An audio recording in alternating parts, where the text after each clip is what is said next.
Hello. Welcome. Welcome to the stream, actually, everybody. I'm just making sure that the audio is okay while I'm here. Should be fine. Okay, good. So we're here to talk about the UK Games Expo 2023. I've been getting a lot of messages from people asking me, you know, what am I excited to look at? What am I excited to play? And the UKG is kind of a funny convention because it's not... I mean, it's the biggest convention we have in the UK for board games. It's probably one of the biggest in Europe, but I actually have no idea. I have no idea. But as far as I'm concerned, it's an institution. It's been around for a long, long time. They've been doing it for years and years, and I've been going every year for a long time. And it's one of my favorite conventions to go to because it's very big, and there's a lot of gaming space. Like, it's one of the few that's a really nice split between sort of publishers and distributors and sort of shops and things like that, and also space to actually go and play games. It's set at it takes place at the NEC, which is the new National Expo Convention Center here in the UK. Oh, is this unlisted? Oh my god, Difter, I'm such a moron. I was like, what have I done? Jeez. Okay, let's just release the stream then. Oh my god. Professional? No, I don't think so. Oh, here we go. There, now it's public and everyone can find it. Just suddenly live. So, welcome to the stream anyway, and yeah, just talking about the UKG, particularly, and now it's live, and now everyone can find it. Great, good. Yeah, just so I've been pretty busy actually, and just anyway, the point is, I'm super excited for the UK Games Expo in a couple of weeks, and I just love what I love about it. It takes place at the National Exposition Convention Center up in Birmingham, and that area, if you've never been, is basically just like a huge convention center and then a bunch of hotels in the middle of nowhere. There's an airport there and a train station, and it's kind of like this whole thing. The Games Expo actually takes up very little space in terms of the scope of the whole area, but originally it just took place in the Hilton Hotel, which is a big Hilton Hotel, and it was just kind of gaming in the Hilton. And now largely the shops and the sort of publisher side of it has moved over into the NEC, and the Hilton's become largely open gaming and shows and events and things like that. And it's just a really, really nice marriage of a sort of an event with space, with like lots of shops and publishers and things where you can go buy stuff and just kind of browse and wander around and make demos and all that kind of stuff. It's got lots and lots of big gaming tournaments and things like that, if that's what you're into. And it's also got lots and lots of space for people to just go sit in the Hilton, hang out, and play games, which is great. Mark's in chat, he says it was fun when I went there. Yeah, I mean, it's one of my favorites for sure. I mean, Essen is, of course, the exciting one in the sense that that's where all the big new releases are and stuff like that. And actually, having gone through the UKG release list that I found on their website, and also that I found on BGG, a lot of the stuff that they're sort of hyping up is stuff that I've already seen at Essen. But the thing about Essen is that there's not a lot of places to sort of socialize and hang out and play games. It really is like demo, and then everyone sort of goes off to wherever they're staying, the hotels and things like that, and they're all kind of much more spread out around the city of Essen. Whereas the NEC is very much its own thing. It's just this block of convention center and hotels, and that's like it, you know. So there's lots and lots of stuff to play. Chris is in chat. He's joined us. Welcome, Chris. I'll just bring up chat here. Hopefully you can all see that. It might be struggling because I accidentally left this as unlisted. Let me see if I can fix it real quick.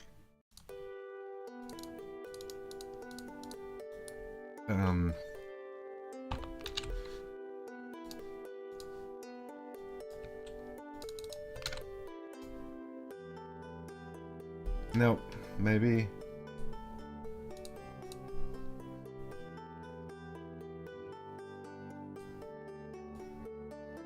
I don't know. We'll see. We'll see if that ever comes. But Boom Mike breaking the stream. Yeah, terrible at YouTube. Just terrible. No, it's not coming up. But yeah, and so it's actually kind of hard also to find out what kind of new releases and things we have at UKG anyway.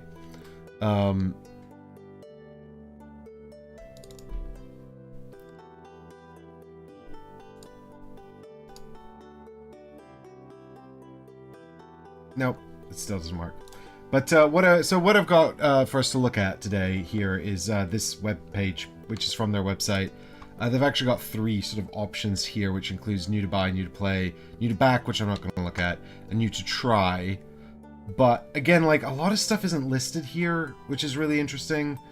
And I don't know why it's sort of so... I mean, I say a lot of stuff isn't listed here. I don't really know how much of the stuff is listed here and how accurate this is. I don't know if they expect publishers to come in here and do this. But anyway, I just thought we could have a quick scan through this.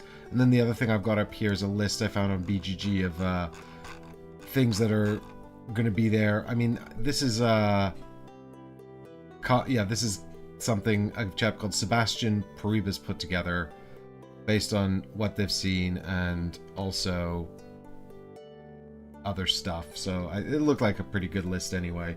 So thanks very much to Sebastian for putting this up on BGG, and we'll take a look through there as well. It looks like a lot of stuff on here is the Essen releases, but that might be helpful to you because Chris and Michael and I played a lot of stuff at Essen that I might not have mentioned on the show, or if I have, it might be very all over the place, so I can talk about it here and now. But I thought we'd start with the stuff that's at least on the official websites.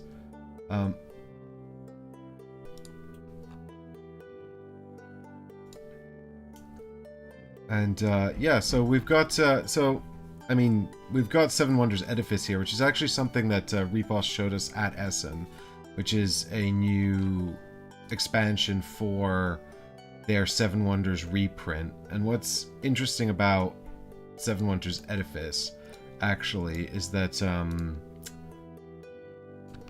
it's the first sort of expansion they've done, which is not a reprint of an original expansion.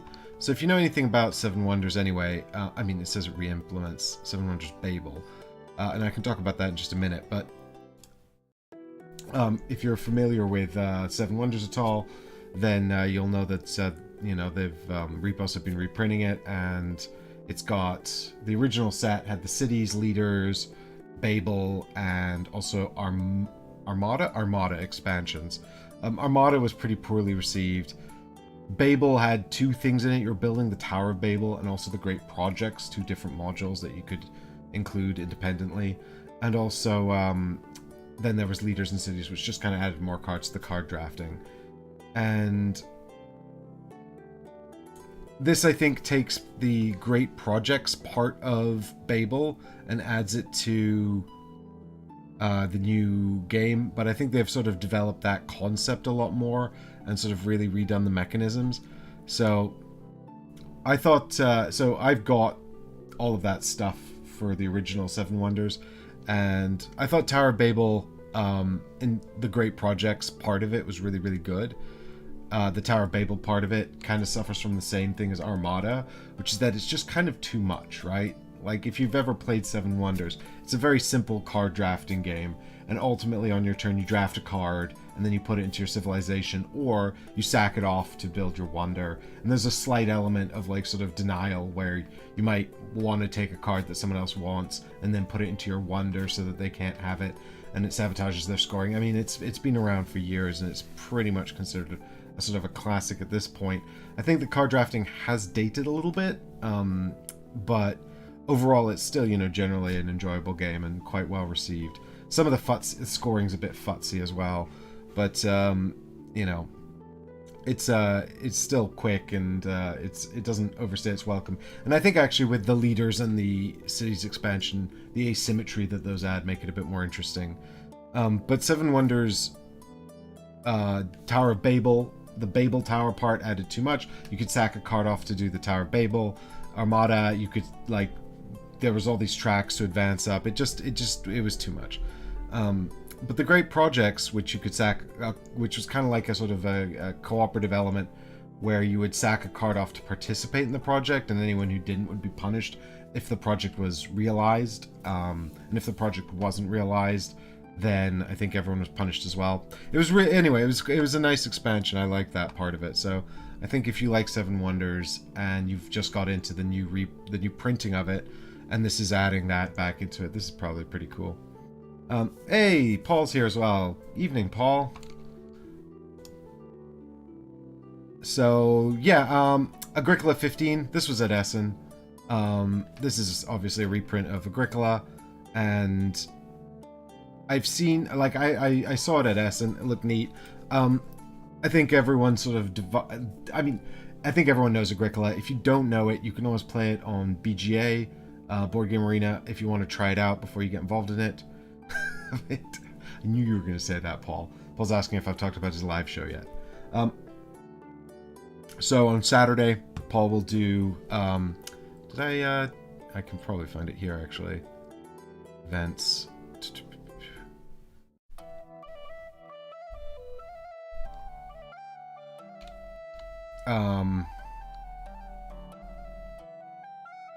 If I was more prepared. Well, I'll make sure to show it to the folks, Paul. Don't you worry. But charity event with Paul on Saturday. And yes, it's just one. It's a charity event. You can get tickets for 8 to 9 o'clock on the Saturday evening, and you can come and play live just one with Paul. And I was there last year, and I had to do that too. And honestly, great time. And Michael won a copy of The Lost Ruins of Arnak. So, you know, it's all for a good cause. And there's still tickets available. So do check that out if you're going and you want to come and watch me make a fool of myself. And there are prizes yet which haven't been announced. So that could be exciting. You could find out what the prizes are. You don't know what they are. It'll be a fun surprise. Chris will be there as well. You can win dinner for 2 with Mike. I don't remember agreeing to this. But you know, if you've seen my Thankmas streams, you know I'm a sucker for charity. So, you know, whatever it takes. Anyway, Agricola 15 is the 15-year anniversary box set of Agricola. Now, what's interesting about this box actually is that it doesn't like add everything. It adds sort of like bits and pieces in a big old box, and I think there's room for further expansions and things. But I always thought that this was a interesting one because it didn't have a lot of the stuff that people were expecting from it. I mean, I'm not a massive Agricola nut. Like, there's a lot of stuff for Agricola, a lot of decks. I mean, primarily it's the decks that are the expansions, right? So Agricola is a game where you either draft cards at the start or you just get dealt some random cards if you're playing on the beginner mode. And the deck of cards that you do this with can be changed, you know, for variability and things like that. Paul says he was a bit disappointed with it. He thought there was going to be everything in there, but there wasn't actually that much. Yeah, that's what I've heard as well. And it was expensive. I don't know what the price tag is on it, but yeah, I've heard people sort of saying similar sort of things, Paul. They didn't get as much as they were expecting. And yeah, adapted some novelties. I know you don't have all the L deck cards yet. I don't know what that necessarily means, but yeah, so I mean, I think it might be a decent starting spot, but for Agricola, but if it's expensive, then maybe it's not. Yeah, this set is compatible with both the Farmers of the Moor expansion and the expansion for 5 to 6 players. So, I would definitely check out Agricola on BGA first if you're not sure about it. But I'm also a stalwart Caverna fan anyway, so, you know, if I have to pick one. Not a good starting spot, get the cheaper starting version instead. Well, you heard it here from Paul first. Heard it here from Paul first, guys. I'm big on Agricola and the big box. Michael also agrees. And Paul also agrees about Caverna, so there you go. Maybe just play Caverna instead. And Caverna's also on BGA, so you can go and try that there too if you like. but neither are as good as Feast for Odin. Well, I mean, I probably agree with that, but also I think Feast for Odin's like quite a different game. Like the Caverna Agricola comparison seems very natural, whereas Feast for Odin's like a wholly sort of different kind of beast. Both great games from one of my favorite designers. Right, what are we moving on to now? So there's a lot of stuff here I don't really recognize. So I'm gonna, and in an effort to keep the stream to a reasonable length, we're just gonna skip straight ahead.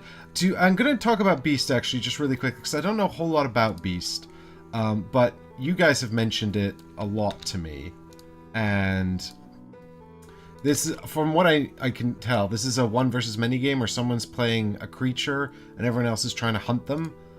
This was on Kickstarter, and I think it's just being delivered now. But I don't really know much more than that. I'm always extremely sort of wary of one versus many games, simply because I think that generally speaking, they kind of suffer from two sort of major issues. One is that it's often quite hard to balance the game and keep it interesting for both sides. Like, one side is just kind of lacking. Either the players don't have enough to do because they're too powerful, because, you know, they're trying to limit the power of each individual because there's a bunch of them. On the other hand, with you might get the inverse of that, where, you know, they give the one player less to do because they've got too much to do, because they don't want them to be too powerful and overwhelm the players. Chris says he's been told Beast is like Fury of Dracula, which has piqued his interest. Yeah, I've heard some, I mean, Fury of Dracula, a great example of a good one versus many game. Of course, strong hidden movement aspect in that. I don't know if Beast has that, but you guys have mentioned it a bunch to me on the Patreon, so I'm gonna see if I can get a demo of this with the publishers Midhall Gaming and see what's going on with it, because, you know, color me intrigued. You know, like I said, I'm skeptical of one versus many's, and also, like, quite often you get, you know, it's quite hard to get it to the table because you either need a lot of people, or, you know, you need someone who's quite willing to play for hours on end by themselves, being ganged up on by a bunch of other people, which, you know, takes a particular kind of player to want to do that as well. But Fury of Dracula is great as a one versus many, as is actually a game we played on the show long ago, which I've got a copy of somewhere, which I quite like. It's a lot of Hard City. That was a lot of fun. That was very goofy, silly, pulpy fun. This looks a lot more involved. That's a cool photo. But yeah, so, well, I'll definitely want to see if I can get stop by there and check this out. What is this? All right, there we go. So, Beast, Big Boss, only really sticks out to me because isn't this I don't think this is a new game. I think this is an old game from Michael Kramer. Yes. Sorry, Wolfgang Kramer. Oh my god. Who am I thinking of? Anyway, whatever. Yeah, so I don't know. I've not played Big Boss, but it looks like it's a reprint of an old classic. So it might be worth checking this out. Production looks pretty neat. Decent reviews for a game from 1994. Have you played this one, Paul? Anyway, of course, you know Wolfgang Kramer. He's the designer of many, many games, including El Grande. Colosseum, which is good. Paul says he's not heard of this one. But look at that pedigree. So, yeah, I mean, Wolfgang Kramer's, he's not he's a very prolific designer. He's not someone whose games I necessarily always seek out.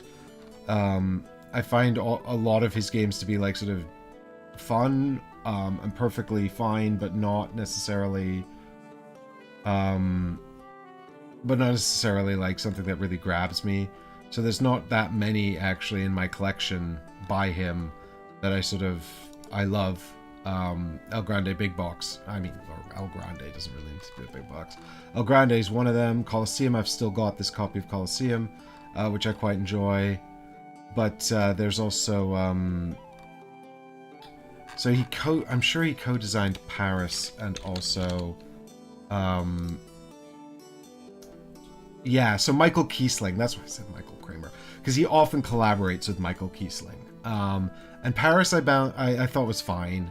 I'd like to play it again, but I think it's fine. I don't think it's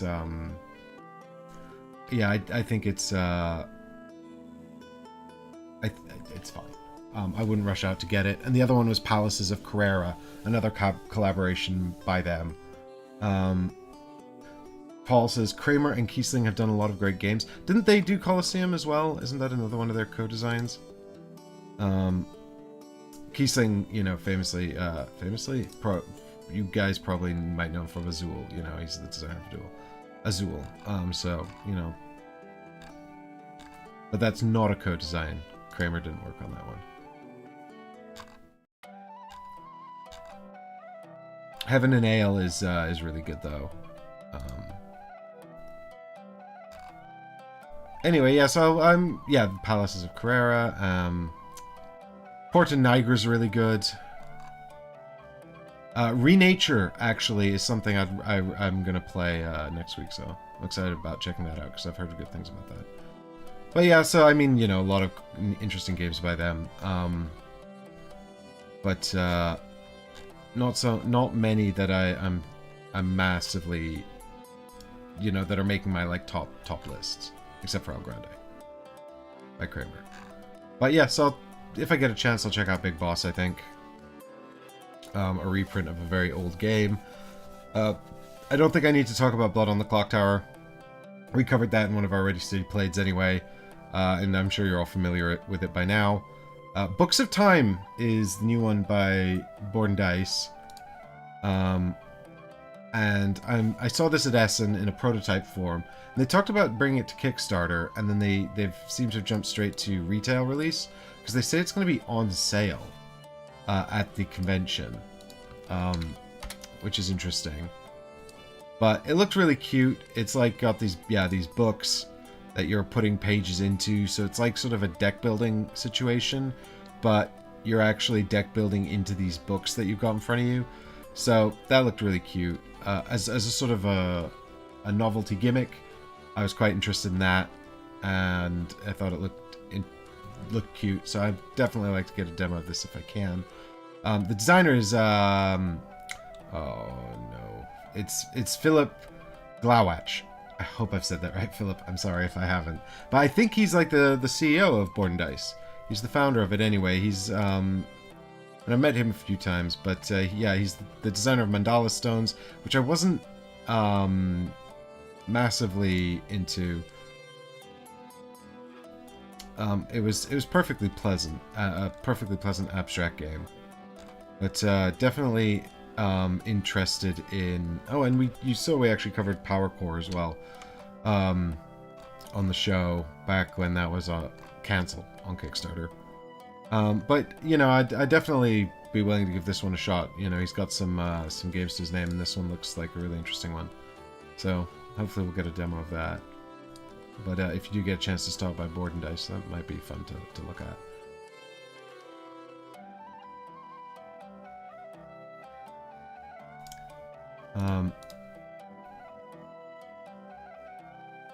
This is a new game from Ares Games that they emailed me about this actually. I don't know if I don't know much about it though.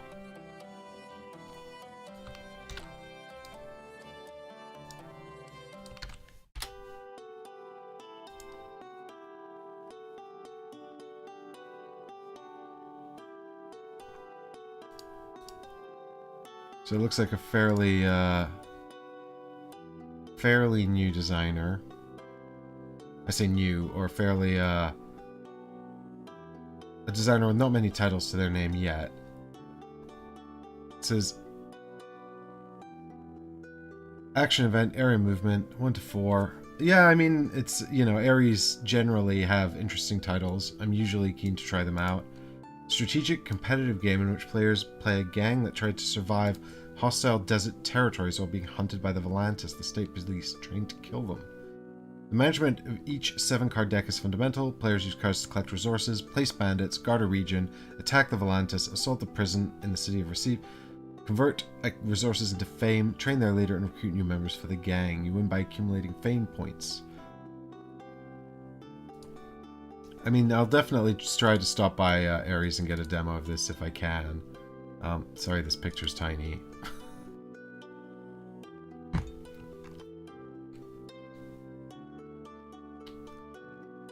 Do you know, this board just really looks like Western Legends, doesn't it? I don't know why. It's probably nothing like that game. Maybe it's just the desert theme. But yeah, I'll stop by Ares and I'll try to get a demo of that, I think. This is something that's new that I haven't seen before. I didn't see it at Essen, so, you know, that might be interesting. Challengers is something I saw at Essen. This is a really simple game, but they brought this out at Essen, and I guess, I don't know if it's been on retail release yet, but we played it at Paul's convention, GridCon, last November, and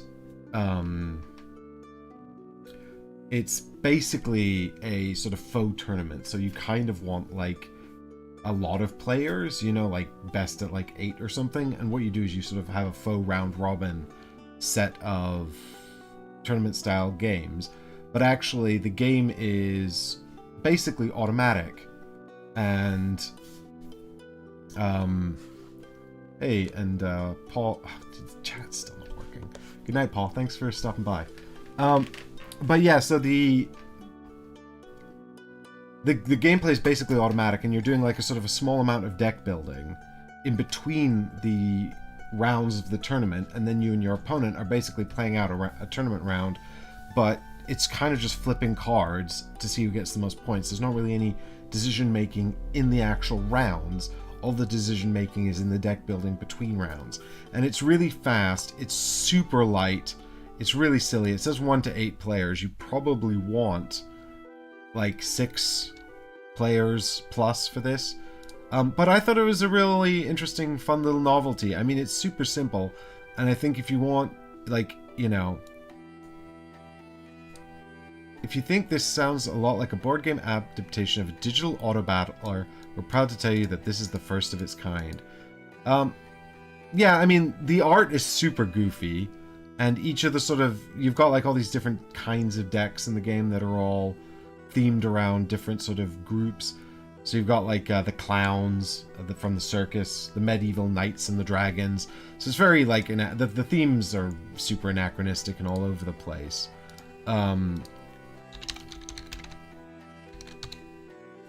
But it's a novel idea, and I mean, the art is just like this. It's super cartoony and super silly. And you've got all these different sort of themes, like, you know, wizards and robots and dinosaurs and clowns and whatnots. But, you know, it was, yeah, it was a fun novelty. I don't know where you'd get it to the table, really. You need, like, a high player count. I mean, it might work on a game night, you know, if you had a lot of people who just kind of wanted to mess around.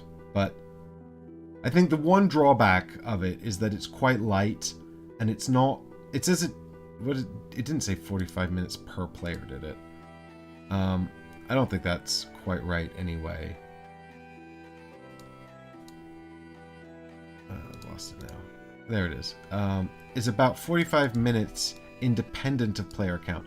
I don't know quite if it's 45 minutes, because one of the things about it is that it is a tournament style gameplay, so you have to swap seats as you go because you're changing opponents all the time. And so, you know, like if you're playing with 6 people or something, there's going to be like a number of different games, and then it even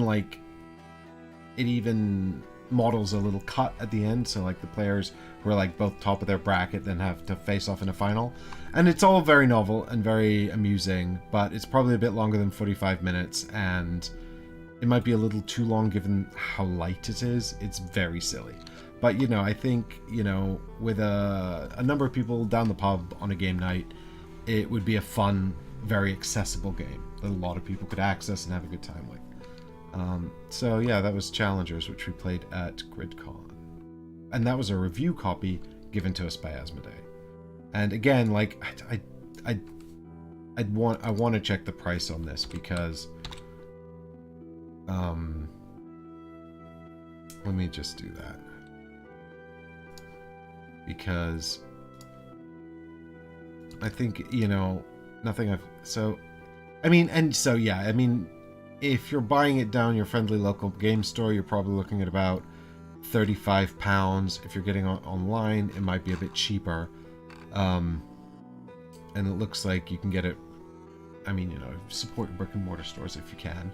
But otherwise, you can get it online for about £26-27.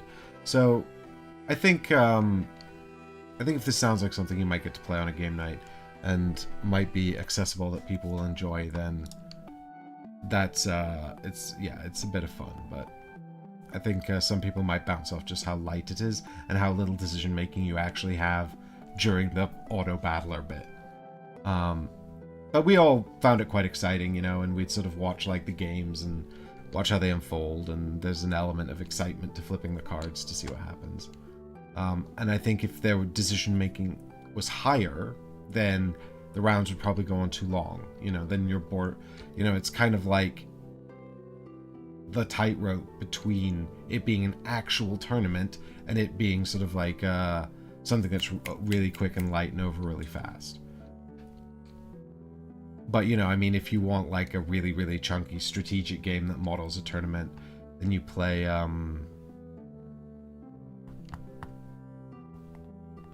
the one from Level 7 Games. Oh my god, what's it called? Millennium Blades. Anyway, right, back to here.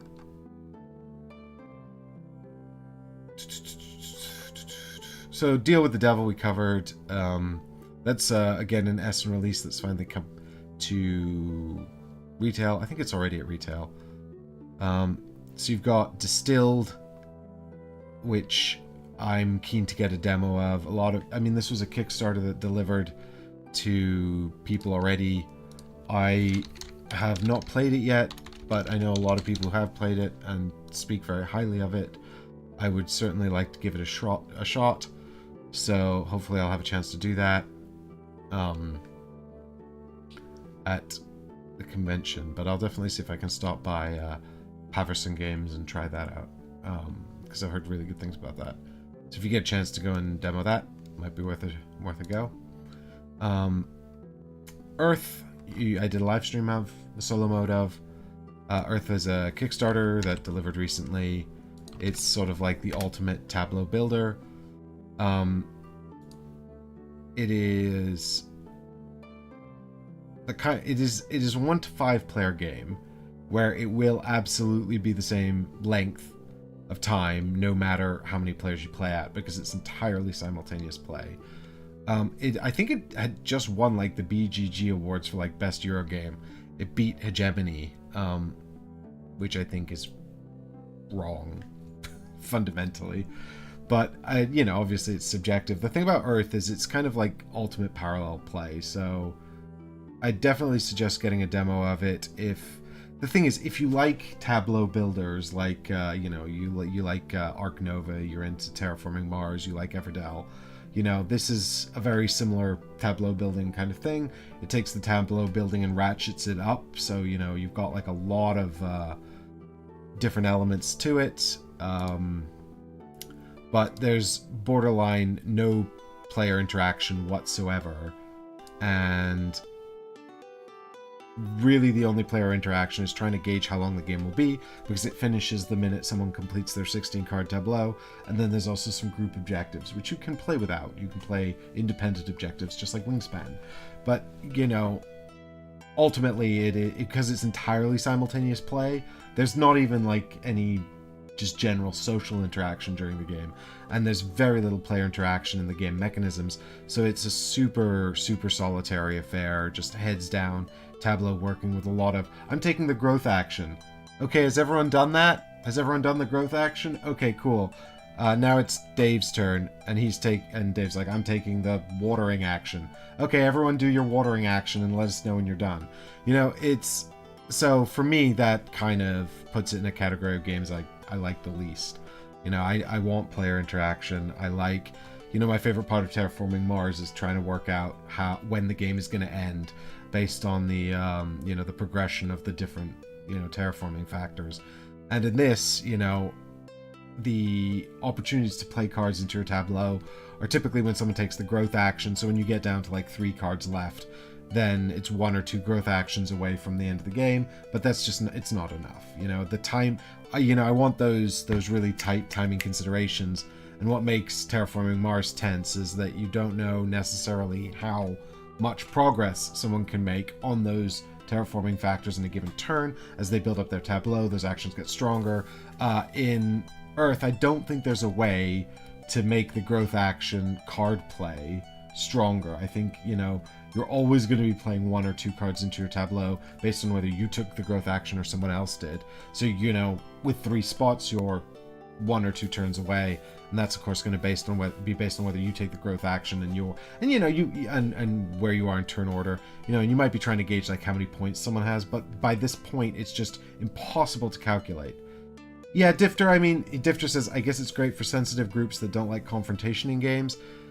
Yeah, I mean, I think there's definitely an audience for this. There's people that really like sort of parallel play games where they're all solving a puzzle independently, and they get a lot of sort of social pleasure out of that. And I'm not being judgmental of that kind of player, but for me, you know, this is just, I want much more social interaction or mechanical interaction, you know, one way or the other. You know, gaming for me is a massive sort of social thing. So, you know, I find this kind of heads down affair to be very, to just not be quite right for me. But, you know, if that sounds appealing to you, then as far as tableau builders and the sort of the puzzle of the tableau builder, that is, you know, sort of action improvement, set collection, and card auditing, you know, searching through the deck, trying to find the cards you want. This does a really good job on all accounts. Like, mechanically, it does what it does really, really well. It's just, you know, for me, that's not quite right. But if you can go and get a play of Earth, of course, this is super hot right now. And also the production. The cards are great. The art is really nice. I mean, it's all sort of photography that they've sourced from somewhere. The way they've sort of interlocked the mechanisms. So, like, you put things into the compost to generate dirt and all these other kinds of... There's, like, sort of some nice nods to sort of the ecological cycle within the mechanisms of the game. I thought that the player boards were a little lackluster, and a lot of the cardboard tokens are very sort of oddly colored. Like, it's not an exciting production, but anyway.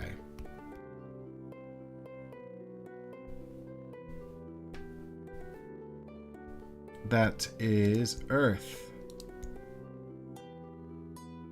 What is Endless Realms, Tome of Spirits? Why does this sound... Why does this look familiar? Is this a thing?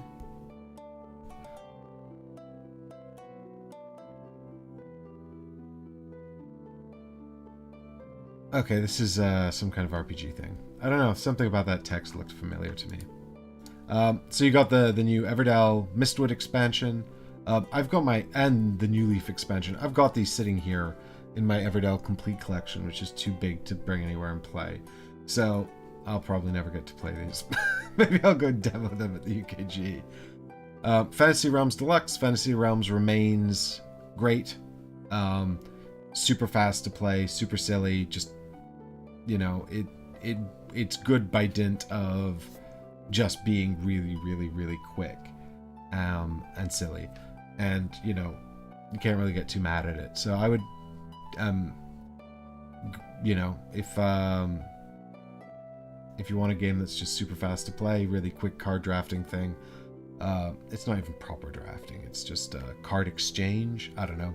Anyway, Fantasy Realms is great and probably cheap, and just get the scoring app.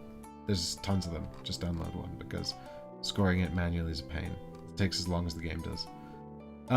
Flick Fleet Xeno Wars. Michael and I played this on the show for their Kickstarter, and now it's going to be in print, I guess.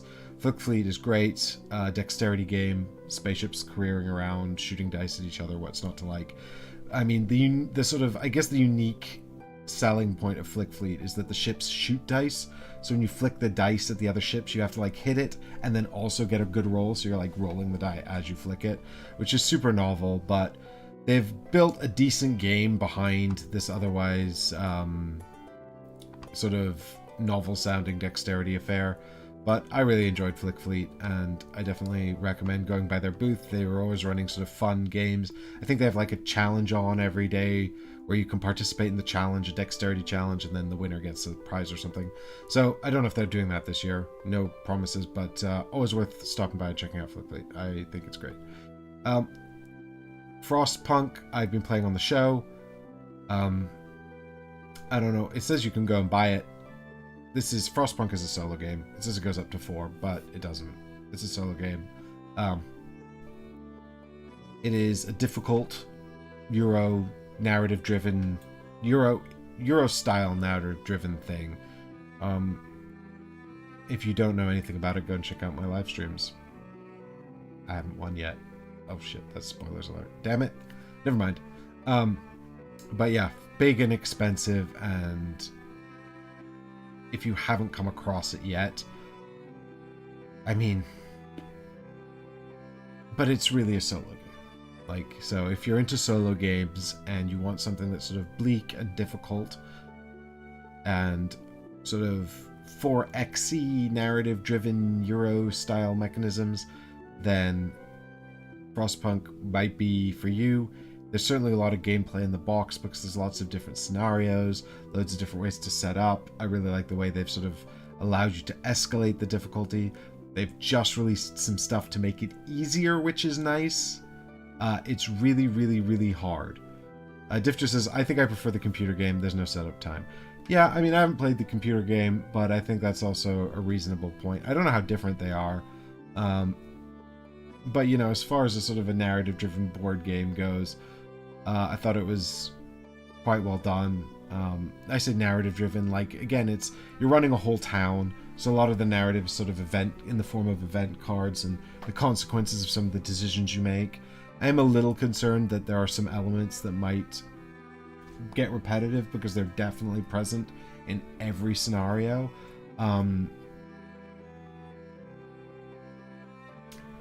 Chris says, I don't see an argument for the board game over the PC game other than the cost barrier, but the game isn't cheap either. Yeah, neither are cheap. I think the board game's more expensive. Again, I haven't played the video game, so I don't know how it's a fair comparison. But, you know, obviously, if you're playing solo board games and things like that, there's, you know, when it comes to solo gaming, you know, there is fundamentally an appeal to using the board games over the video games. Chris says you need a PC that can run it. Sure. I mean, I don't know how demanding it is on system demands, but, you know, I think fundamentally there's something about physical gaming that is, you know, maybe a deal breaker for people. In terms of solo gaming, but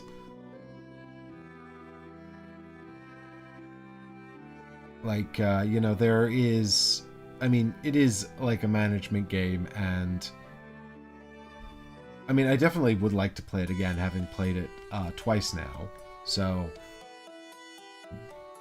I don't know, that's about all. I mean, and I bought it, it's not a review copy or anything I've got. But yeah, I don't know, like, I don't know if I'll keep it forever and ever, just simply because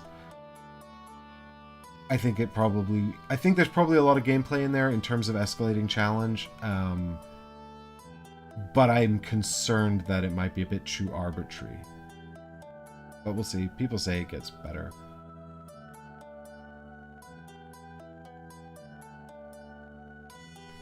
But yeah, obviously you can just get the PC game version as well. I don't know how different an experience that is, though, because I haven't played it. Fun Facts is a novel game from Repos.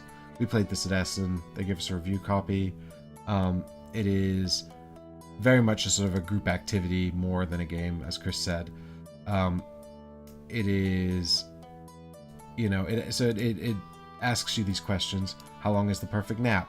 And then everyone in the group writes down their answer and then tries to guess what everyone else in the group thinks. So it's kind of a sort of a test on how well you know everyone in the group and what you think they might say. It's novel. We had a good laugh with it.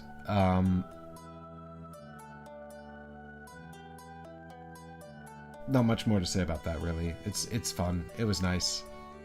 But it's not really a game so much as it is just a quirky group activity. But, you know, a nice reprieve between heavy games, I guess. It says, you know, can you achieve the perfect score? This is probably more fun when things are surprising and you're failing anyway, so... You know, I think if you were trying to play this like a try-hard gamer, you'd probably find it quite frustrating. But I just don't think it's that kind of experience anyway, so it's fine. Galaxy Trucker, Keep on Trucking. This was at Essen as well. If you haven't come across Galaxy Trucker yet, then I'm surprised. It's been around for a long time.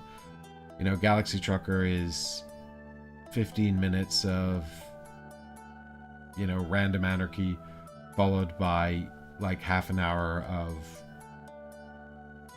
consequences you can't do anything about. It's quite polarizing. I absolutely adore it, but it is also a, you know, fairly heavy game that is ultimately just goofy real-time nonsense. So yeah, it's back in print anyway, and the Keep on Trucking expansion just adds more Galaxy Trucker to Galaxy Trucker. So if you've never seen it, Ollie and I played it on the show a long time ago.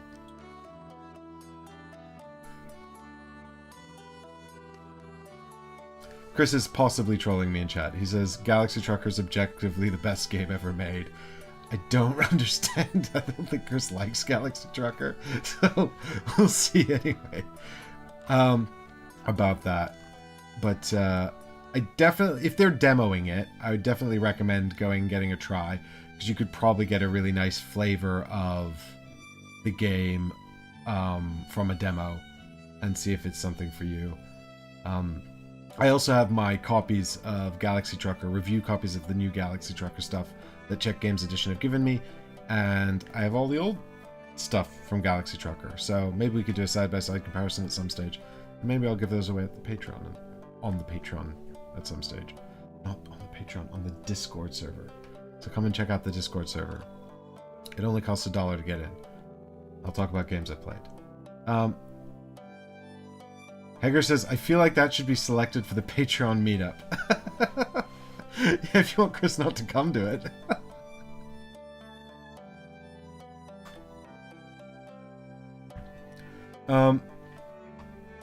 Great Western Trail, Argentina.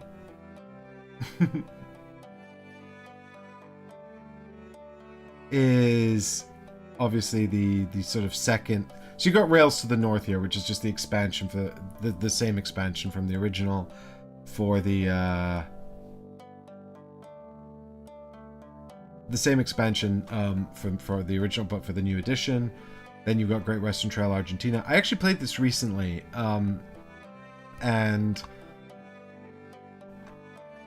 I thought it was fine. It's fine. It's Great Western Trail. I don't think it was sufficiently different to I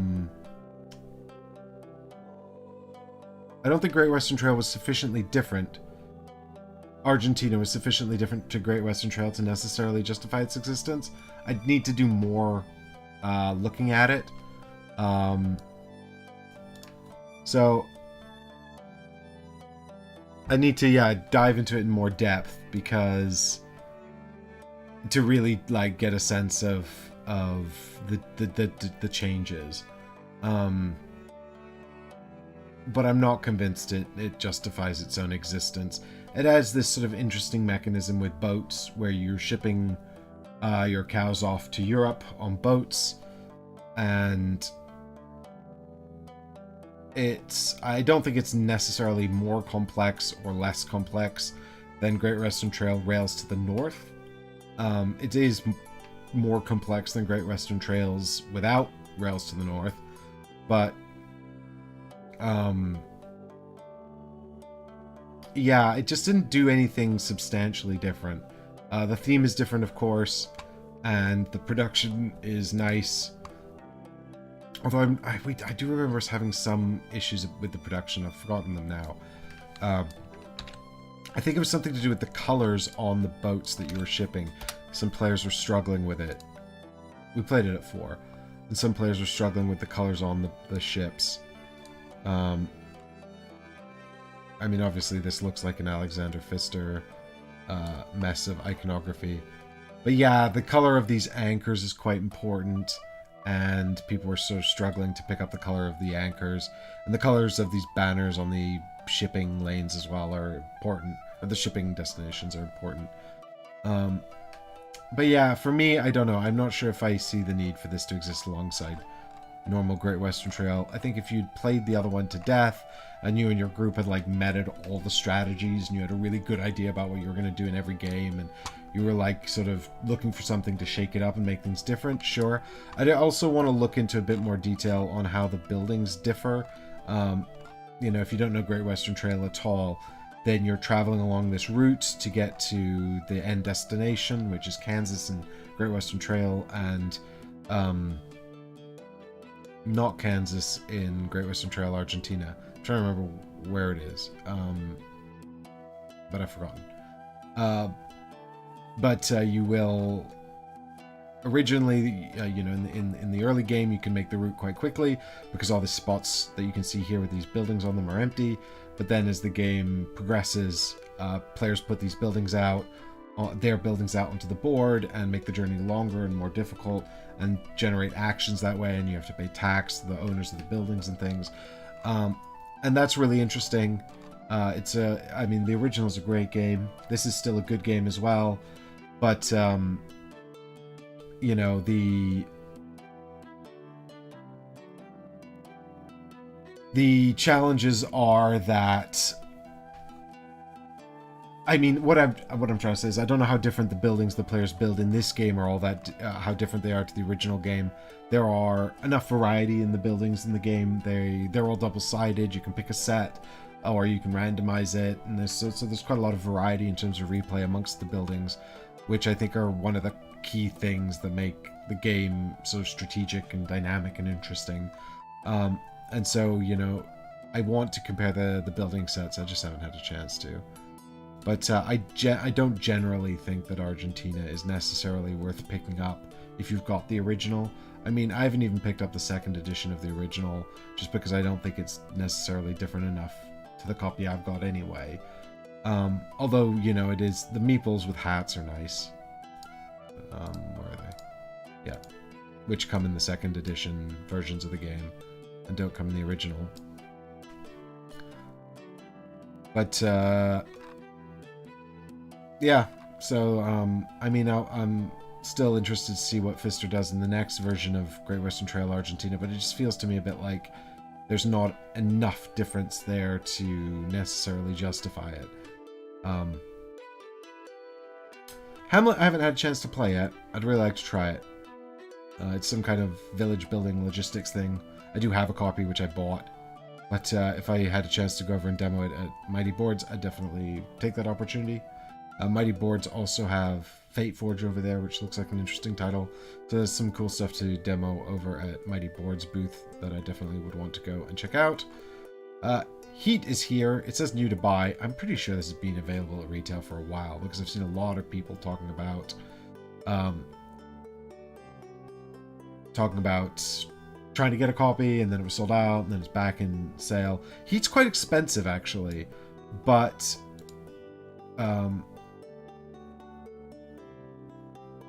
Chris says Heat's been hard to get a hold of. But yeah, I mean, we've really enjoyed Heat. And Chris says so there's an opportunity to get it if you're at UKG. Yeah, I mean, we've really liked Heat overall. I think that I've played it at 3, 4, 5, 6. We played it a bunch. It's a game that people want to play again after they've played it. I think that, you know, if you haven't seen it at all, it is from the designers of Flamme Rouge. It's like it's a hand management game, really. A hand management racing game where you're playing out cards to move your cars around a track. And You know, so you got these dashboards here, and all the players have a little F1 car on the track, and they move around the track, and effectively the cards have speeds on. And then you've got this resource in the middle of your player board called heat, and you can spend heat to break the rules when you're going around corners and things like that. And so you want to be able to spend the heat at the right times, but then, you know, you also want to cool off your engine to get the heat back out of your deck, because when you spend it, it goes into your deck, clogging up your deck, clogging up your hand, slowing you down. So then you want to get it back out so that you can get a more efficient hand, but also then because you can spend it again to go around corners faster and things like that.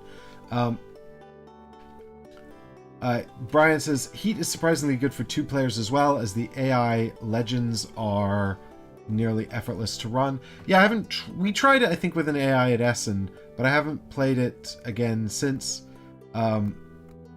Yeah, so I've played it with the weather mod.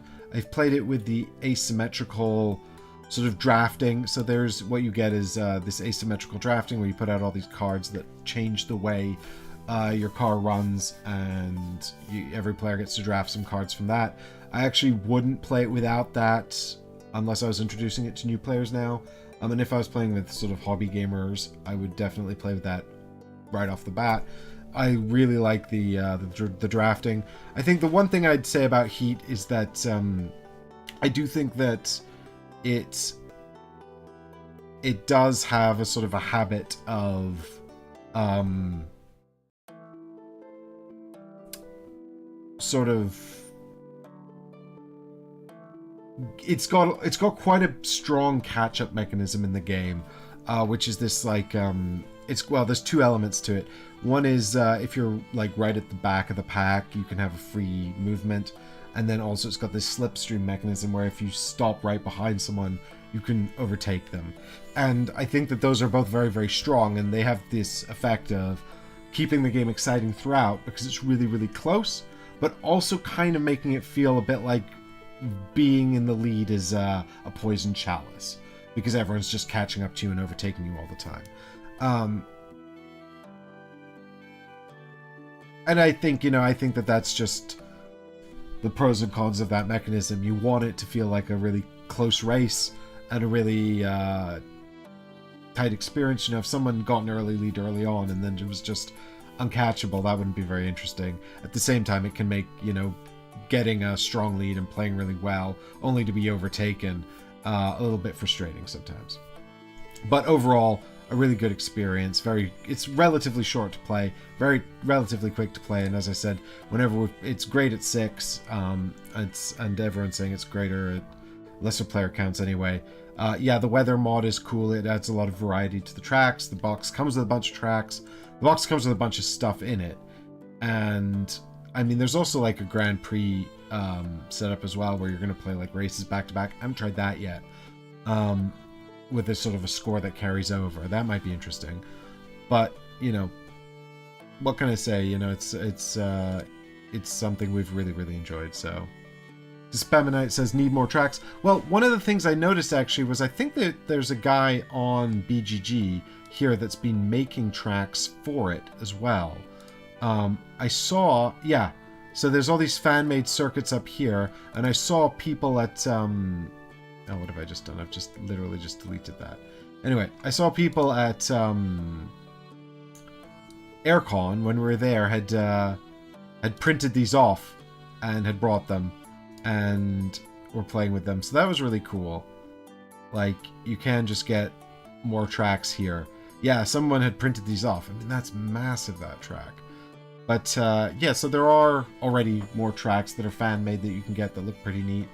I'm sure they'll bring out expansions for it as well. It's been phenomenally successful. So anyway, if you got a chance to go check out Heat at the UKG, that's something that'll be there. And then there's Hegemony, Lead Your Class to Victory. So this is a game that, it says it's going to be on sale there. This is a game that came out on Kickstarter some time ago. I backed it. I got my copy recently. I played it at 4 players. This was, I think, a finalist running up against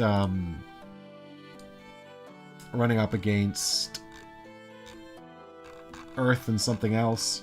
in the Euro. Dispaminate says, I want more tracks that I don't have to print out.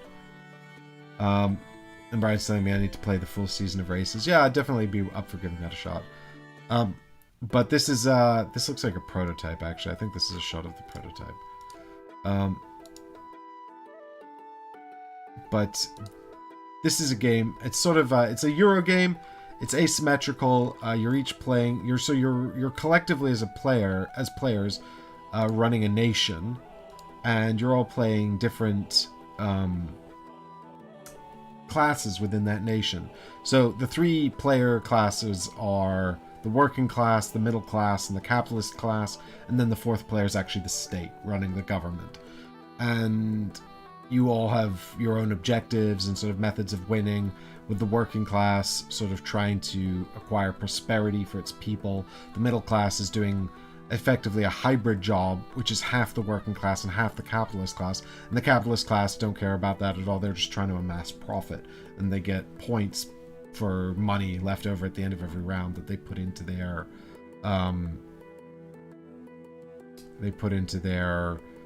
capital assets.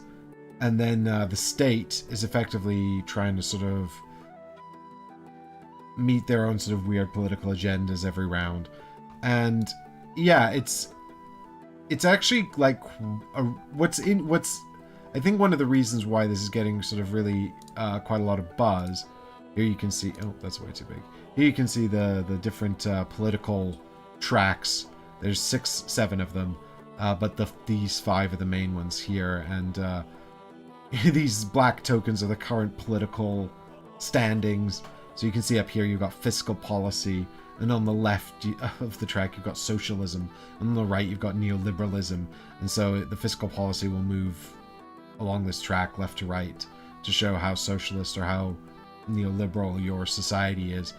And of course the working class want it all to move towards socialism, and the capitalists want it all to be neoliberal, and the middle classes quite like it to be in the middle. And so you've got a fiscal policy, a labor market, taxation, healthcare, and education at the bottom. And every class has their own sort of deck of action cards that they're going to play that allow them to sort of break the game in different ways. These are the companies that the private sector, which the capitalists will set up, and then the working class and the middle class come and work in the different areas of the private sector. There's also a public sector. Here it is, and you can go and work in the public sector as well, but then your wages are paid by the state, and that puts a lot of strain on the state, so they want to put up taxes. Look, it models a lot of sort of stuff really in a really interesting way, but actually your turn by turn in your asymmetrical player roles are not all that complex. Like, you've essentially just got a card and you play it for like a basic action or card action, and I mean, it's not a quick game, especially at 4, but the actual sort of cognitive load of the game turn to turn is fairly straightforward, and it's not that hard to learn and to play. But it's got a lot of interworking mechanisms that feel really elegant. It's a really interesting game, and I would definitely recommend giving it definitely recommend giving it a chance if you are interested in it. There is a political booklet that comes with it that talks about the stuff that inspired the game. I haven't had a look at that yet, but I've heard that the designers have quite strong political opinions in the booklet. I haven't read it.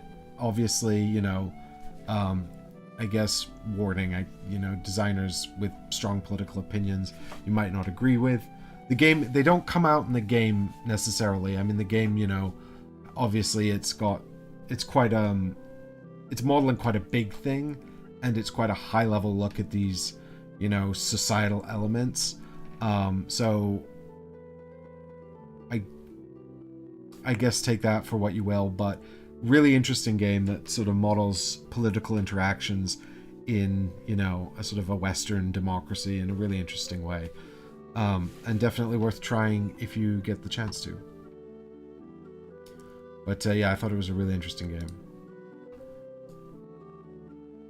Spirit Islands, Horizons of Spirit Islands. Spirit Islands remains great. Can't recommend Spirit Island enough. Horizons is, you know, the entry-level Spirit Island. So it's just a bunch of really easy... The game, but just, you know, for the mass market, condensed down to a really easy version of the game. Completely compatible with everything else Spirit Islands. It's just a lot more spirits that are easy and accessible to get into. If you're a veteran of Spirit Island and you feel like you have enough Spirit Island, which would be reasonable, because there's a lot of it already, I don't know whether I could recommend this. You know whether you want it or not. If you've never played Spirit Island before, this might be a good starting spot. You might be a bit frustrated by how easy it is, and want to get, you know, just the main game.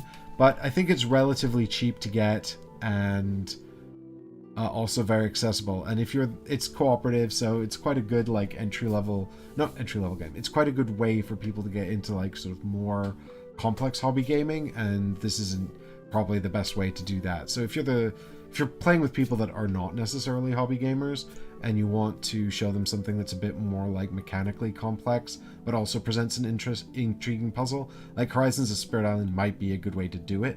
On the other hand, the main game also comes with a bunch of easy spirits, so I don't know, but this is you know, it's quite a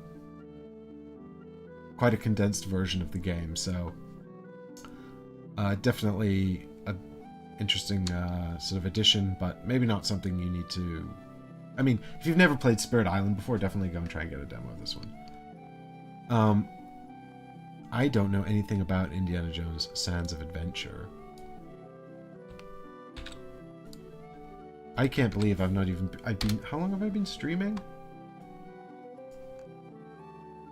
This is just a massive... It's been an hour and we've not even made it through page 1 of the games. The game releases. Oh dear. Is this... Yeah, so this is Prospero Hall. So I thought this might be Prospero Hall, simply because it's Funko and also it's a movie tie-in. So Prospero Hall are a design collective. I don't know much about them in terms of who they actually are, but they designed the Pan Am game. They designed the Jaws game. They designed Rear Window tie-in game. They designed the... what's it called? Maverick. Not Maverick. Top Gun game. And I found overall their designs to be, you know, they feel like sort of more classic board games, you know, but overall they've been pleasantly surprising. So if there is something that they're doing, like you know, and they're almost all movie tie-ins. Obviously Pan Am wasn't, as far as I'm aware, but you know, if they're doing something that is an IP you like, then they might be worth checking out, because I found their games overall to be pleasantly surprising. So I mean, this looks goofy and silly, but I like Indiana Jones.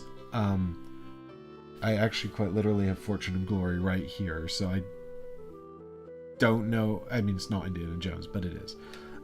So I don't know if that's not deliberate, by the way. Just happened to be on my desk because I'm sorting my life out. But this, yeah, I mean, I'd definitely go and check this out anyway. Even though I have Fortune and Glory. This looks very different. Fortune and Glory is huge. It takes a lot of time. But yeah, so that's that. There's another Indiana Jones over here. Is this because the new movies come out? I've heard it didn't get good reviews, which makes me sad.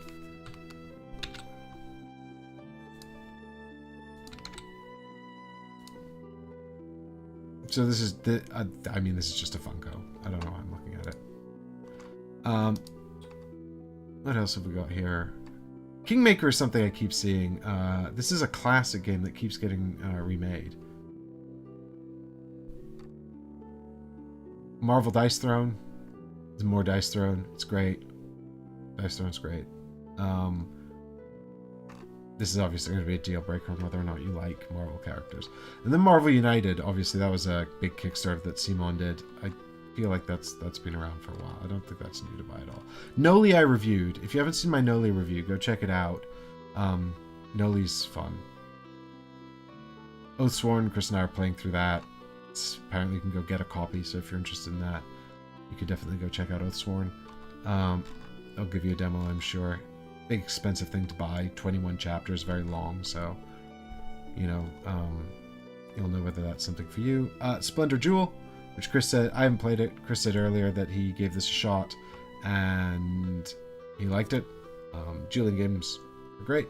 I mean, I feel like Splendor is good at 2 anyway, but I don't know what they've changed here. But I've heard it's different anyway.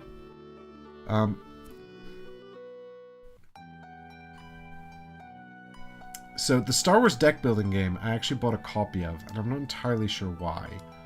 Because I think it's I like deck building games, but I played this a couple of times with Barry, and I mean it's literally a sort of it's literally like if Star Realms and Shards of Infinity had a baby. If you own either of those games, I really don't see why you would buy this. It's 2 players only, so I mean, I don't know who plays Star Realms at more than 2. I'm not a big fan of Star Realms, spoiler alert. But I really like Shards of Infinity, which also has more players, but I also don't know why you'd play Shards of Infinity at more than 2. I also don't know why you would need this if you have Shards of Infinity, unless you really like Star Wars.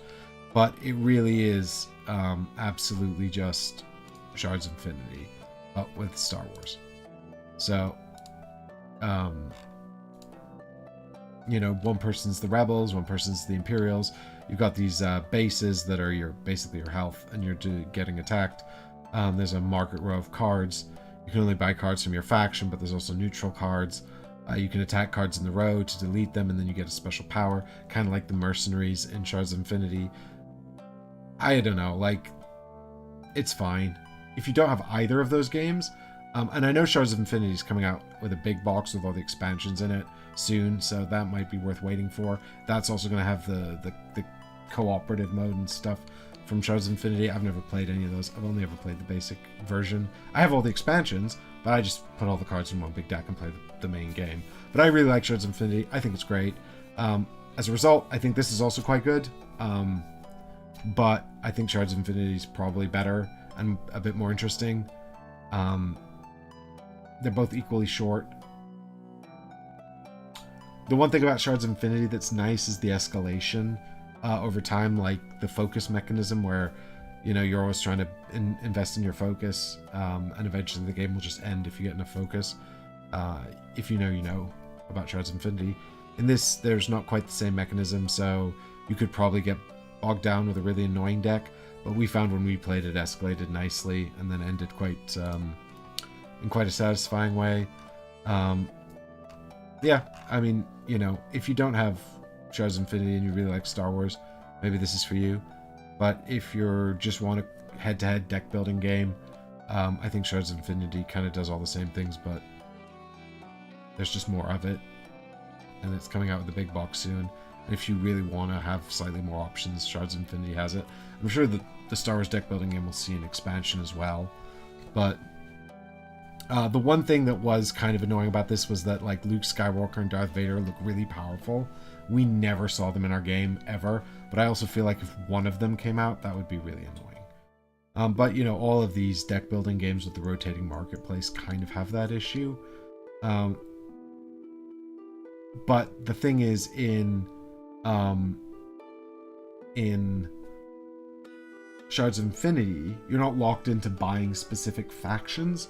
All the factions are sort of neutral. You just know, it's like Star Realms, right? You know that the certain factions will work better together. So if your opponent's collecting all of one faction, you might want to poach some of the best cards for that faction just to deny them, which is like a big part of these head-to-head deck building games.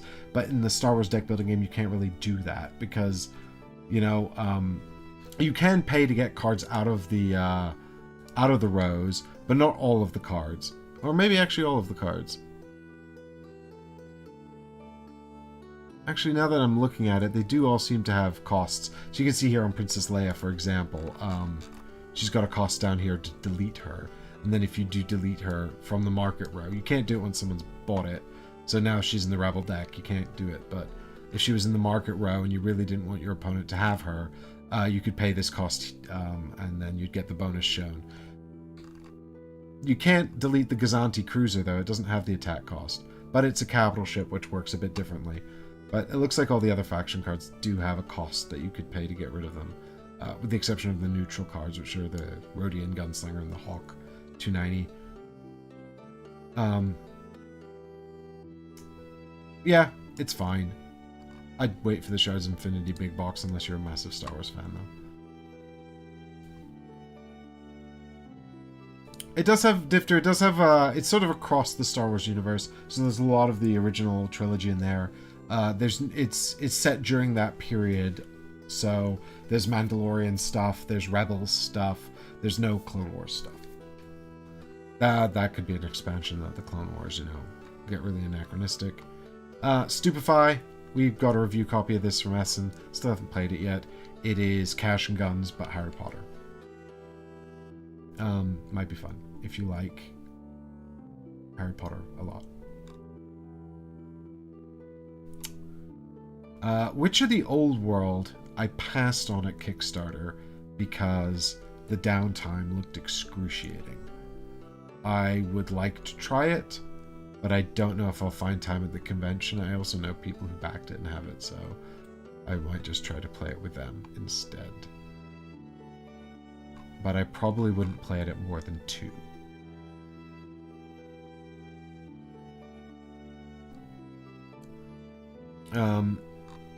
Tribes of the Wind is something that came out at Essen. Might try and get a demo of that. I didn't get a chance to try it at Essen.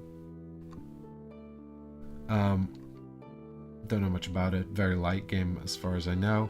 Undaunted Battle of Britain. Obviously we just finished Undaunted Stalingrad. I really like the look of this. I'm keen to go and check it out. Obviously it's planes now.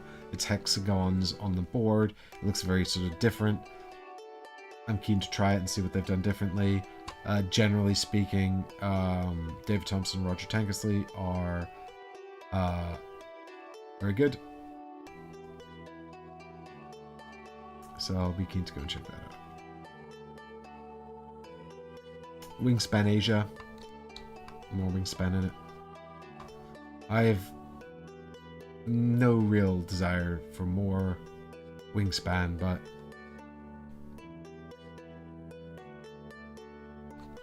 Wingspan is still fine, you know.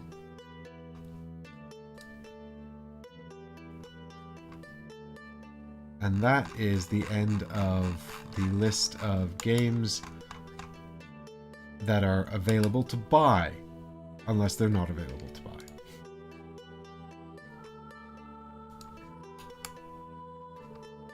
This is the list of games that are available to play. I mean, I think we'll see a lot of the same sort of things here. So I'm just going to have a quick glance through here and see if there's anything I want to mention. You know, it's a lot of the same titles. This game just has art that grabs me. I'm such a sucker.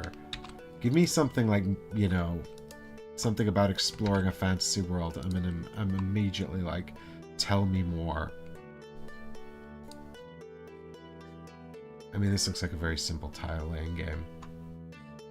If they're at the press event, I might go and check this out. I'll report back if it's any good.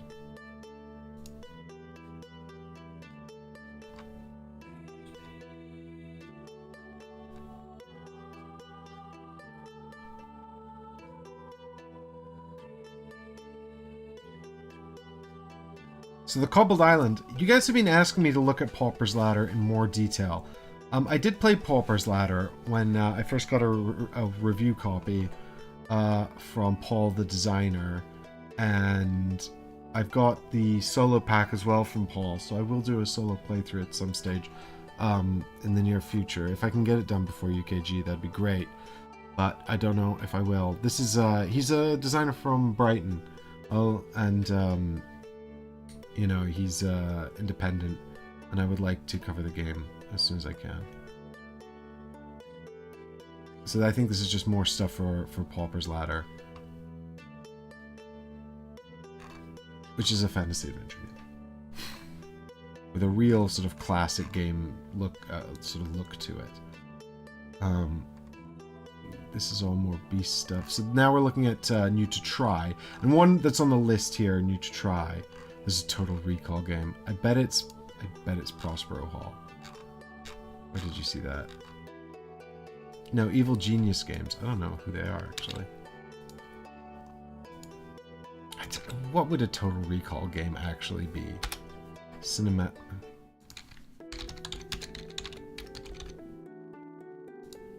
No, this is not right.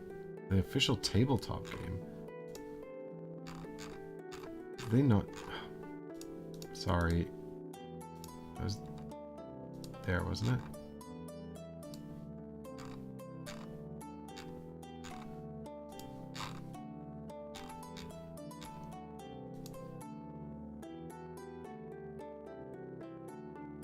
Player range, beginner to expert.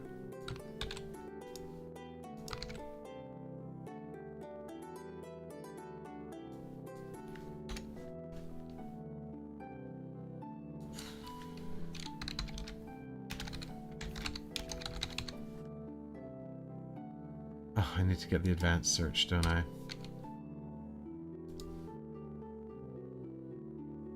The Crow Cinematic Adventure. So this looks like it's part of the Cinematic Adventure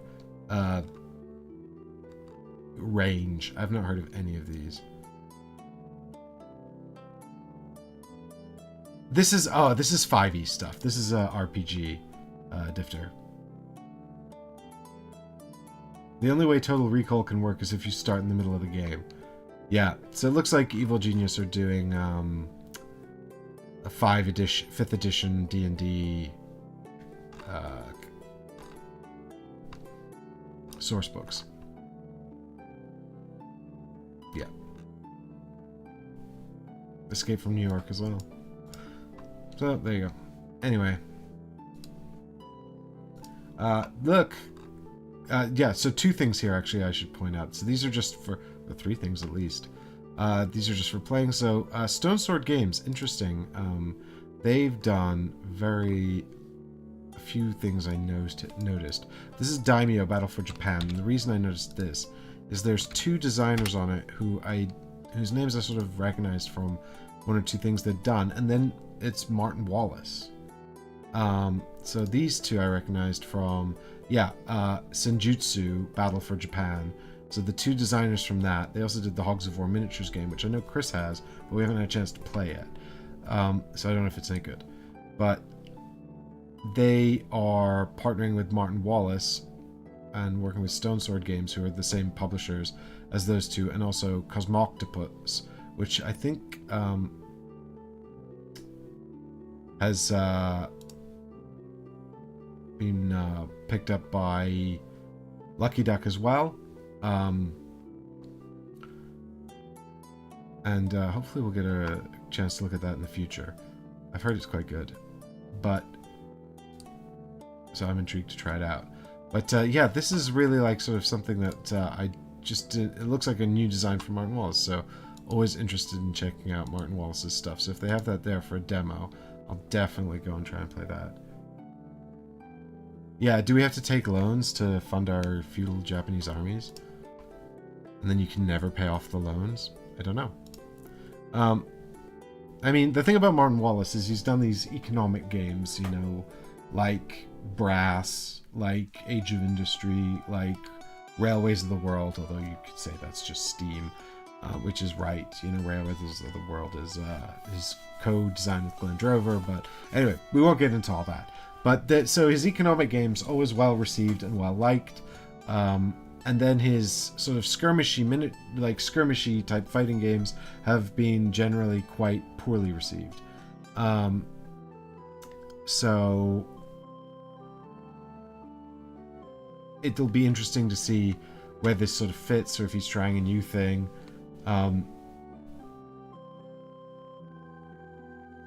The Senjutsu Tinner's Trail has no loans. Tinner's Trail does not have loans. What Tinner's Trail does have is the very easy opportunity to spend all of your money buying a mine that has nothing in it. And then everyone else gets to pick up a much better mine for a much lower price because they don't have to bid against you because you spent all your money, and now you just have to sadly sell pasties until you can make enough money to mine your shitty mine that you got at far too high a price. But Tinistrel is great. I mean, great. It's very good. It's a bit random. Not that I mind that. I like Tinistrel, but I can see why some people would think that or say that, and that's fine. But yeah, Daimyo. Really interested in going to check that out. He did another one recently, Martin Wallace, called Bloodstones, which I'm really keen to try. I backed this on GameFound, so I'm keen to get that and give it a shot. It looks really interesting. But yeah, anyway, always keen to try his stuff out, so that's why Daimyo stuck out to me. Go check that out. Fate Forge, Chris and Michael demoed this at Ukge 22. It looks really interesting. I'm keen to go and buy Mighty Boards and try it. It was on Kickstarter. It was quite expensive. I didn't get to back it, but I'm still keen to go and have a look at it. General Orders is Osprey Games again. This is again David Thompson and Roger Tankersley. So you know, no, this is Trevor Benjamin. Right, Roger Tankersley is Sniper Elite. Trevor Benjamin is not Sniper Elite. He's Undaunted. So Battle for Britain will also be Trevor Benjamin. My bad. Sorry for the mistake. Glad I fixed that. But yeah, so I'm keen to go and try General Orders because it's a new design from those two, and it is a 2-player only game. So it says cutthroat decision making and worker placement. Well, worker placement is fine if it's interesting, so we'll see how they've tried to make it interesting. Yeah. So anyway, keen to go and check that out. Hamlet by the Lake is the new expansion for Hamlet. Still haven't had a chance to play Hamlet. Would like to try it. Kutna Hora is a small box game from Czech Games Edition. Don't know anything about it, but I'll definitely go and try and get a game of that. Get a demo of that. Luthier is the next game from Paverson Games, the Distilled folks. It's apparently got art by Vincent Dutrait, who's great. So I'll definitely stop by their booth and try and get a demo of both Luthier and Distilled. See if they'll let me. Triple L says I should check out Mini Rogue, so I'm going to try and do that. Looks like a very small dungeon adventure game for 1 or 2 players. Looks so I'm into that. So we'll I'll try and have a look at that if I can. Yeah, and I think that's it for the lists here, really, of stuff I sort of recognize and or that stood out at me. Oh, Inspiring Games. I don't know why this is just called Kevin Young. Kevin's the designer of Legends Untold. Yeah, so this is going to be his new box. I did have a look at this with Johnny, the Hexy Beast, who's worked on these, I think. I don't know, actually. Maybe he just demoed them. But I quite liked the original box of this when Michael and I played it on the channel. I looked at a prototype of this when he had it on Kickstarter, and I think we needed a bit more time with it anyway. But if you liked the original Legends Untold stuff, it might be worth going and checking it out at his booth, because it's more Legends Untold. And if you haven't had a chance to look at that, maybe you can go check it out. But yeah, there's some nice new additions to it as well. So I'll be interested to see how it's developed since I had a look at it, which was in November at GridCon. So that's about 6 months ago. Yeah, so then I was going to come over here and have a look at this, but I think we might have talked about sort of basically everything on this list anyway. Flamecraft I covered on the show, if you want to see that. Obviously that was a Kickstarter that's been delivered. It's been at retail. Teletum as well, covered on the show. Turing Machine I've not played. So yeah, rather than, and Lacrimosa we reviewed on the show as well, if you can check that out. So yeah, I think rather than just go through this list, I think that probably about covers it. I've seen that Perseverance episodes 3 and 4 is coming, but I haven't actually even had a chance to play my copy of Perseverance yet. Yeah, the one thing actually that did come up is two things actually. The War of the Ring card game obviously has their solo and cooperative expansion coming. I don't know if Ares are going to just be demoing it or if it's going to be coming out, but that would be interesting.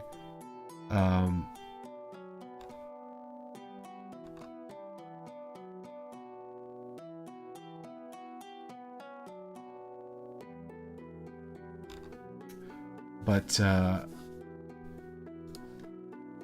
yeah, I mean, I haven't had a chance to play the War of the Ring card game again, so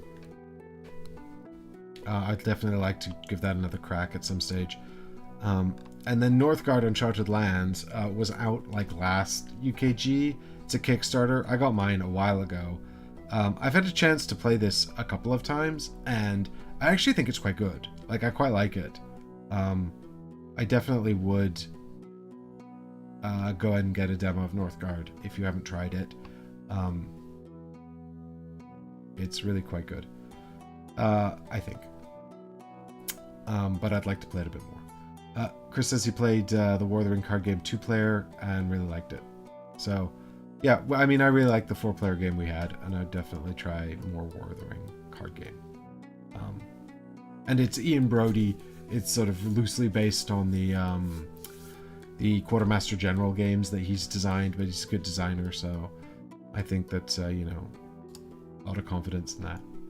But also, I mean, I don't really feel... I liked the premise of the War of the Ring card game. Either 2 players playing sort of head-to-head, or 2 teams of 2 playing head-to-head, bouncing back and forth between them, and you're sort of trying to work on a strategy together, but you can't talk directly without giving the plan away to the other team. I like that concept. At 2, obviously, it's just going to be head-to-head with the decks. And then at 1, I don't know, like 1 player in co-op obviously gives you more options with it, but I like the premise of the original game enough already. Yeah. This I saw listed a couple of times. What is this? Oh, Divinity Derby's kind of fun. I have that. Sort of flew under the radar a little bit. I don't recognize many of these other ones.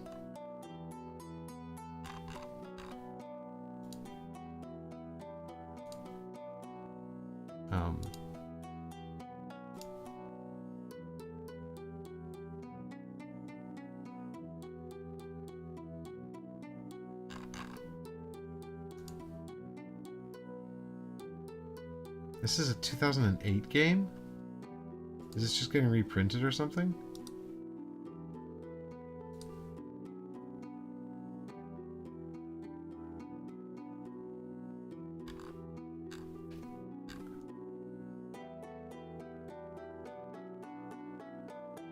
Dimensions of the new box. Looks like this is getting a reprint. Reprint of an old game. Well, there you go. I mean, the one thing you can say about reprints is if they're reprinting it, someone must like it, so might be worth checking out the rich and the good as well. I don't really know the designer other than one game. Oh yeah, it's Ares Games, so this must be a new reprint coming from Ares Games. It says hand management, investment, player elimination, and stock holding. Themed colonial. Uh-oh. Anyway, if that all sounds appealing to you, you could probably go and check this out at the Ares stall. But Divinity Derby was silly fun. And I quite like that. I still have my copy. But I think we're going to call that a stream. Still no YouTube chat here, so that's sad. But anyway, if you're at UKG, make sure to say hello. And we'll be doing a Patreon meetup. So if you are a patron on the Discord, come and get involved in that. And yeah, if you have any comments, leave them in the comments down below. And of course, all of this content is supported by our wonderful patrons on Patreon, and you can support us for as little as $1 if you'd like to come and do that. And this thing in the background here is the Game Topper, which Game Topper kindly gave me to make my show on. So big thanks to them for that. Thanks, chat, for joining me and for hanging out and for chit-chatting. And if there's anything you're excited to see at UKG that I missed, do leave a comment down below. Otherwise, we'll see you all for the next stream very, very, very soon. Thanks everyone so much for watching. Bye for now.